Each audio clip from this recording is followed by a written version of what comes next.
Quelle approche de coopération pour un renforcement de la contribution des ONG internationales au développement de la Côte d'Ivoire? Le thème retenu pour cette deuxième édition de l'atelier de réflexion initié par le ministère des Affaires étrangères, de l'intégration africaine et des Ivoiriens de l'extérieur. Durant ces travaux, plusieurs points abordés, entre autres le cadre de concertation permanent entre l'État et les organisations concernées, la présentation des projets en attente de réalisation au profit des populations et l'examen du projet de plan d'action 2024. Nous avons pris l'engagement de faire en sorte que nous puissions renforcer notre coopération, la coopération entre l'État et les ONG pour permettre d'aller plus loin et pour permettre de mettre en œuvre vos activités sur l'ensemble du territoire national. Le taux net de scolarisation au primaire était à 92% en 2020. L'accès à l'eau potable était estimé à 90%. Nous travaillons aux côtés des différents ministères techniques pour accompagner les ambitions du gouvernement et apporter notre contribution au changement social attendu dans le pays. Le représentant du ministre des Affaires étrangères s'est félicité de la réussite de l'activité. Le ministère des Affaires étrangères entend capitaliser cet appui important pour notre pays en vue d'une meilleure couverture spatiale des interventions des ONG internationales. Je reste convaincu qu'au vu de la qualité des participants, vos contributions nous permettront d'aller encore plus loin. La première édition de cette tribune de réflexion s'est tenue fin 2022. À l'issue, les participants ont pris l'engagement de renforcer la coopération entre l'État ivoirien et les organisations internationales en vue de mettre en œuvre leurs activités sur l'ensemble du territoire national.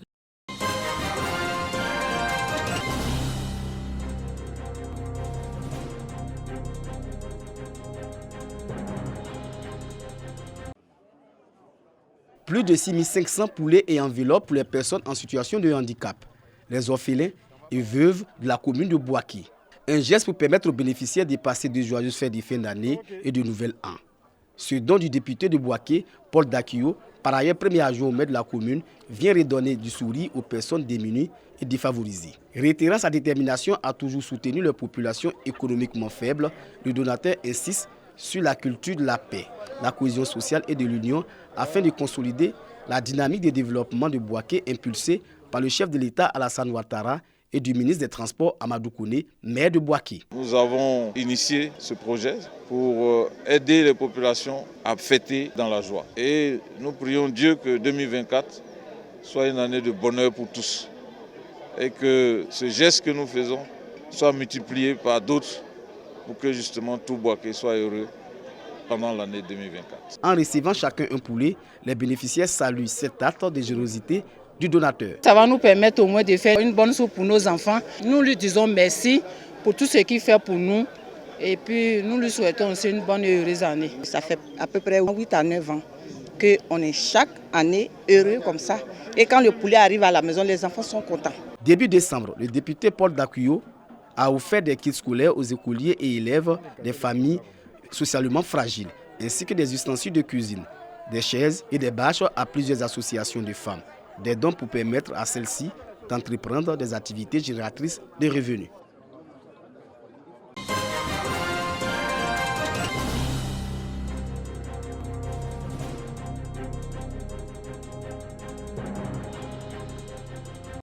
Tout part d'une erreur médicale qui fait basculer la vie d'une famille modèle.